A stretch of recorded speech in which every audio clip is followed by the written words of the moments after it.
जय मसीह की भाई और बहनों, वचन में लिखा है कि पाप द्वार पे ही छिपा रहता है और उसकी लालसा तेरी ओर लगी रहती है और तुझे उस पे प्रभुता करनी है।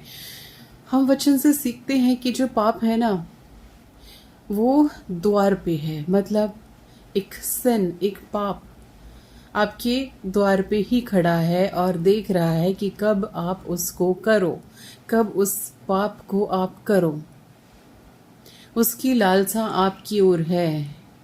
जो शैतान है वो चाहता है कि आप पाप करें, आप इस पाप में पड़ें, आपसे ये पाप हो, आप इस काम को करें जिसको पाप कहा गया है। और वचन ये भी कहता है कि आपको उस पे प्रभुता करनी है, आपको उस पाप पे विजय पानी है। यदि आपकी लाइफ में कुछ ऐसा काम है जो आपको लगता है कि वो एक पाप है, तो सोचिए, ध्यान दीजिए कि आपको उस काम पे विजय पानी है, आपको उसे वश में करना है। जो भी पाप है, जो भी रीज़न है उसका, जो भी कारण है, उसको आपको वश में करना है।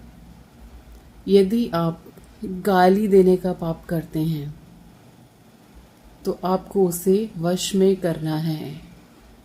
वो गाली जो है ना, वो आपके मुंह के द्वार पे ही खड़ी है और वो चाहती है कि आप उसे बाहर निकालें। जब आप क्रोध में होंगे, आप उसे बाहर निकालें, आपसे पाप होगा। आपको उस पे उसको वश में करना है।